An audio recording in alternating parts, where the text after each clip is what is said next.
ICR ने उस दिशा में भी कदम बढ़ाए हैं और सीआर 310, 311, 315 धान की किस्में पैदा की हैं। सरकार ने बायो फोर्टिफाइड चावल पीडीएस में वितरण किया जाए, इसके लिए भी पायलट प्रोजेक्ट प्रारंभ किया है। बजट में उसका प्रावधान कर दिया गया है और प्रधानमंत्री जी की कोशिश है कि हमारे खान पान की व्यवस्था ऐसी हो कि कोई भी बच्चा, कोई भी व्यक्ति हमारे देश में कुपोषित न रहे।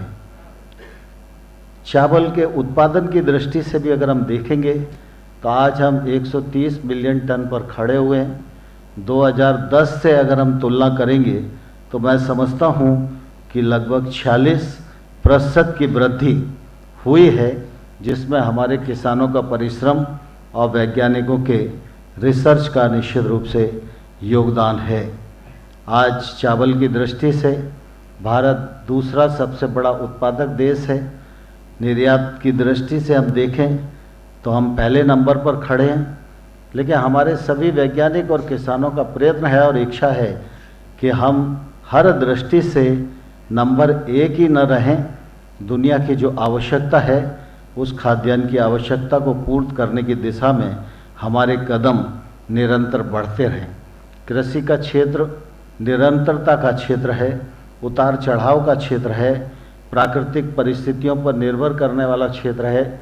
इसलिए अनेक प्रकार की चुनौतियां कृषि के क्षेत्र के समक्ष आती ही रहती हैं। मुझे कहते हुए प्रसन्नता है, प्रधानमंत्री नरेंद्र मोदी जी ने महामहिम राष्ट्रपति जी के सानिध्य में इन 8.5 वर्षों में लगातार इस बात की कोशिश की है कि किसान को नुकसान की भरपाई हो सके। इसलिए प्रधानमंत्री फसल बीमा जैसा सुरक्षा कवच मिले।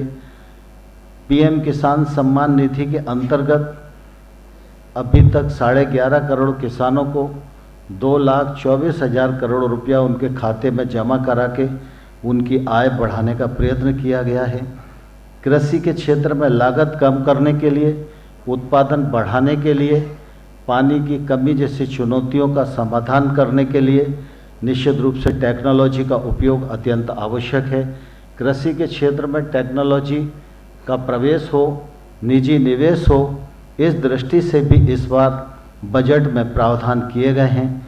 भारत सरकार राज्यों के साथ मिलकर डिजिटल एग्रीकल्चर मिशन पर काम कर रही है। इसके लिए भी बजट में इस बार 450 करोड़ रुपए का प्रावधान किया गया है। हमारे किसी भी किसान को, जो छोटा किसान है जिसकी संख्या देश में 86% है, यह किसान किसी साहूकारी कर्ज में न दबे, इसलिए अल्पकालिक ऋण के रूप में जहां 2014 तक यह ऋण 6-7 लाख करोड़ हुआ करता था, अब प्रधानमंत्री नरेंद्र मोदी जी ने इसकी ऋण सीमा को बढ़ाकर 20 लाख करोड़ रुपया किया है। इससे भी निश्चित रूप से किसान की ताकत बढ़ी है। लगातार भारत सरकार की यह कोशिश है कि किसानी के क्षेत्र में निजी निवेश आए और इसके लिए कि कृषि और संबद्ध कार्यकलापों के लिए लगभग आत्मनिर्भर पैकेज के अंतर्गत 1.5 लाख करोड़ रुपए का प्रावधान किया गया है। 1 लाख करोड़ रुपया एग्रीकल्चर इंफ्रा फंड के रूप में, 15,000 करोड़ रुपया एनिमल हस्बेंड्री के लिए, 20,000 करोड़ रुपया फिशरीज के लिए, 4,000 करोड़ रुपया औषधि खेती के लिए, 500 करोड़ रुपया मधुमक्खी पालन के लिए, 10,000 करोड़ रुपया छोटी प्रोसेसिंग यूनिट के लिए। इसके कारण भी निजी निवेश के दरवाजे खोले हैं और गांव तक जो इंफ्रास्ट्रक्चर पहुंचना है उसको पहुंचाने का प्रयत्न किया जा रहा है। मुझे कहते हुए प्रसन्नता है कि एग्रीकल्चर इंफ्रा फंड में अभी तक जो परियोजनाएं स्वीकृत की गई हैं उनमें 16,000 करोड़ रुपए का ऋण स्वीकृत किया गया है और इसका प्रसाद भी आने वाले कल में हमारे देश की कृषि को मिलने वाला है।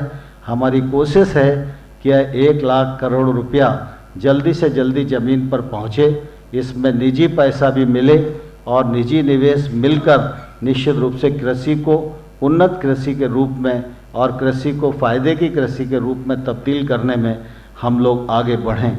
मुझे आज आप सबके बीच में उपस्थित रहते हुए बहुत प्रसन्नता है, क्योंकि यहाँ देश और विदेश से सभी वैज्ञानिक गण उपस्थित हुए हैं।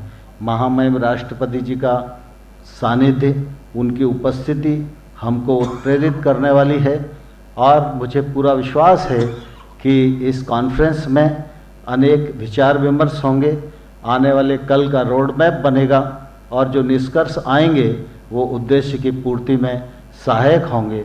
मैं इस कॉन्फ्रेंस की सफलता के लिए अपनी ओर से बहुत शुभकामनाएं देता हूं और पुनः एक बार आप सब की ओर से, मंत्रालय की ओर से महामहिम राष्ट्रपति जी का हृदय से बहुत बहुत स्वागत है, बहुत बहुत अभिनंदन है। जय हिंद, धन्यवाद।